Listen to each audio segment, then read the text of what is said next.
Un gusto estar con ustedes hoy a las 8:45 para conversar en torno a los temas más relevantes de esta jornada. Paola Hurtado, bienvenida. ¿Qué tal? Buenas noches. Listos para hablar del tema de el caso de Gloria Torres y sus hijas. Ustedes saben que Gloria Torres ha quedado desvinculada del proceso que se sigue por lavado de dinero y por extracción de fondos de unos préstamos que fueron contratados por diferentes municipalidades, sobre todo en el occidente del país.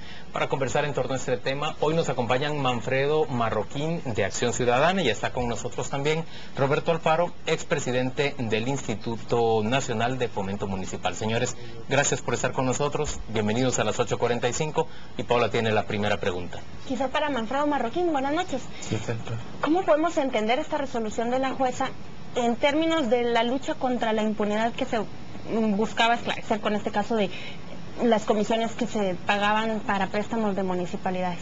Bueno, yo lo veo como muchos otros casos en que el Estado de Guatemala sigue siendo un Estado totalmente débil para enfrentar este fenómeno de la impunidad, en casos de corrupción y en muchos otros, pero en corrupción particularmente. Es un Estado que obviamente no se coordina. Todas las instituciones tienen el discurso de la lucha contra la corrupción, sí, pero a la hora de materializar esas acciones a través de una mejor coordinación, vemos que no, que los jueces deciden una cosa, el MP persigue otra, la Contraloría dice otra, y lo que vemos es un Estado que no funciona como un cuerpo articulado. Entonces, en ese sentido, pues el Estado siempre va a ser un ente muy fácil de desfalcar, de burlar, de desfalcar, porque no se defiende. Roberto Alfaro, ¿qué es recriminable en el caso que se sigue en contra de las hijas de la señora Torres, las señoras Castañeda Torres y de la propia Gloria Torres? ¿Qué es lo que la ciudadanía le podría reclamar a estas personas acusadas por el MP? Bueno, la situación es a quién le deben de reclamar, porque si estamos hablando de justicia pronta y cumplida y se está a los 5 años, 6 años de haberse puesto la denuncia, sí, la jueza no encontró indicios razonables para condenar, entonces ¿en dónde está la debilidad? Si bien es cierto, hay hechos que se cometieron por unas personas, hay dos instituciones, ya lo dijo Manfredo, que son las responsables de garantizar que esa justicia pronta y cumplida se haga. Entonces, yo no me iría hacia recriminarle a las sindicadas, sino que a las instituciones encargadas de demostrar que realmente cometieron el delito que están diciendo. Y hoy haciendo mis pequeños apuntes, y es rápido. Si vamos, el Ministerio Público debe determinar con precisión la existencia de un hecho delictivo, las circunstancias en que ocurrió y si pueden ser consideradas como agravantes, atenuantes, eximientes, y la comprobación veraz sobre las personas que intervinieron y la forma en que lo hicieron. Eso es el Ministerio Público. Y la Contraloría es la fiscalizadora de los ingresos, egresos y en general de todo interés hacendario de los organismos de Estado, los municipios, y así como cualquier persona que reciba fondos. O sea que por los dos lados la Contraloría tendría que estar ahí, pero y cuando yo veo los medios, la Contraloría no aparece, solo aparece la fiscal, solo aparece la señora fiscal, donde ya sale diciendo vamos a investigar, y qué bueno que lo está diciendo. Pero es post, después de que se da una primera resolución de juez. ¿Qué pasó allá abajo? Hace 5 años que viene eso. 5 años donde pudieron haber hecho cualquier cosa. Pero Roberto, ¿qué responsabilidad tienen las municipalidades en ese tipo de hechos? Cuando los mismos alcaldes propician ese pago o supuesto pago de comisiones. Bueno, para ejecutar un gasto debe de estar, para empezar, aprobado el presupuesto, debe tener una partida y lo tienen que justificar, tiene que haber un comprobante. Ahí es del papel de la Contraloría de verificar si todas esas situaciones se cumplen. Bueno, es un pago por una gestión, ¿es lícito o no es lícito? Y es la Contraloría la que tiene que determinar si eso no es así. Pero no aparece en todo esto, yo no vi, revisé noticias y no aparece. A ver, señores, pongamos en autos a nuestros televidentes. Todos sabemos aquí en esta mesa que de lo que se señala a la señora Torres y a sus hijas Castañeda Torres es de haber gestionado préstamos para corporaciones municipales que adquirían ese endeudamiento, luego les pagaban procedente de esa deuda una comisión a las personas que hacían la gestión y utilizaban esos fondos de diferentes maneras. En muchos casos, en algunos de los casos, se ha llegado a constatar que esos fondos no fueron utilizados para aquello a lo que se habían comprometido a ejecutar. En todo esto, en realidad, los habitantes de los municipios que adquirieron esas deudas tendrán conciencia de que les corresponde pagar unos fondos que alguien más disfrutó a estas alturas. Bueno, yo creo que muchos pueden tener una idea vaga. Lo que pueden estar seguros es que varias generaciones de esos municipios van a tener que pagar esa deuda. Hay municipios en Guatemala endeudados para 50 años de aquí en adelante. ¿Cómo cuáles? Yo ya no tengo en mente la lista, pero recuerdo Retaluleu, recuerdo Izabal, recuerdo varios. Aquí el expresidente tal vez tiene más frescos esos datos, pero son municipios que ya agotaron su capacidad de endeudamiento. Y esa deuda no representa realmente un desarrollo para el municipio. No son inversiones productivas, evidentemente. En muchos casos se endeudan para hacer infraestructura que no necesariamente está vinculada al desarrollo económico y social. Entonces no va a generar más plata, pero sí va a generar más intereses, y lo único que hace es comprometer las gestiones futuras, que prácticamente ya no tienen cómo invertir en esos municipios. Y eso es una triste realidad que la vamos a enfrentar un día de estos, cuando toque asumirle algún gobierno, cuando ese nivel de endeudamiento ya sea inmanejable, y alguien va a tener que pagar eso. ¿Y qué ha cambiado desde el 2007 a la fecha? ¿Qué evitaría o propiciaría que otra persona ocupe el lugar de Gloria Torres y junto a sus allegados y familia nuevamente gestione préstamos de esa manera? Pues, mientras haya debilidades y espacios en el sistema, no va a haber una, van a haber varias personas que pueden hacer la misma gestión, y atendidos a que realmente el proceso de investigación, el interés, es muy lento. Vuelvo a repetir, son 6 años que incluso violan los mismos plazos que tienen.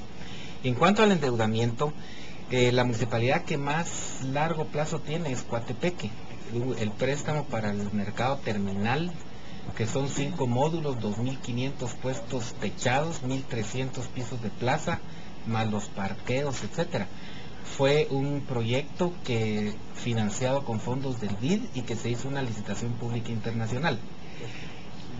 En los medios aparece Coatepeque como de endeudado, pero si ese mercado, al recibirlo en el 2004 el alcalde, lo hubiera ocupado tal como estaba planificado, se estuviera pagando solo. El propio mercado con lo que pagan sus inquilinos. Porque es un préstamo que va con no objeción del BID desde la planificación hasta la adjudicación y la construcción. Pero ese es otro tipo de préstamos, no estamos hablando de esos préstamos. No, exactamente.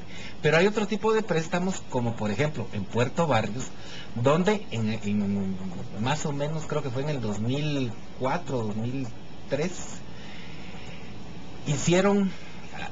hubo una operación con un banco que no prosperó el proyecto, era para agua potable, y entonces lógicamente cuando vieron que no terminaban, quisieron vender el proyecto, se fueron acumulando los intereses, era una cuestión mixta, y en un momento las autoridades del Infom con el alcalde de turno de apellido Chigua hicieron un préstamo para el pago de intereses y ayudar a la entidad bancaria a salir de esa morosidad. Exactamente. Y eso ahí está. Vuelvo a preguntar, ¿qué pasó con la fiscalización? La Contraloría no se da cuenta de nada de esto. La Fiscalía Anticorrupción no parece tener iniciativas en esta materia. Y lo que vemos los guatemaltecos con la resolución que toma la juez el viernes pasado, francamente parece ser una decisión animada por razones políticas. Es una quiebra institucional, pues, en el sentido de que, como decía, es un Estado incapaz de defenderse frente al saqueo que es objeto permanentemente. Y creo que si seguimos con esas debilidades, pues aquí todos los discursos de lucha anticorrupción van a caer en el vacío. No hay ningún sentido para hablar en esos términos. La Contraloría tiene la capacidad de escudriñar estas cosas en todas las municipalidades del país, porque siempre vemos que todo apunta a la Contraloría y ahí pues se Lo que queda la pasa es de mayoría que si efectivamente tiene limitados recursos como todas las instituciones del Estado, pero evidentemente no hace el esfuerzo para tener más recursos. El mismo Estado en su conjunto, ni el Congreso, ni el Ejecutivo le dan la prioridad que debe tener esa institución, dándole los recursos que de verdad requeriría para hacer una auditoría en todas las instituciones del Estado.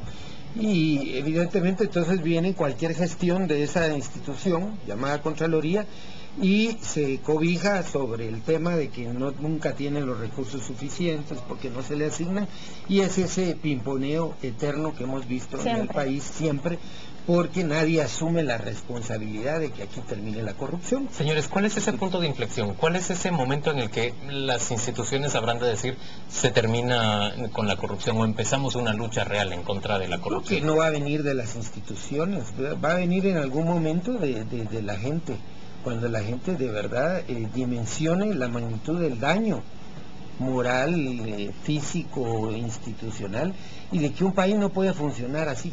O sea, o puede, pues, pero el futuro que le espera es más de lo que tenemos, más violencia, más desnutrición, más pobreza, más delincuencia. Eso es lo que nos espera si no resolvemos en serio lo que tenemos hoy como Estado. Roberto, ¿de dónde viene el cambio?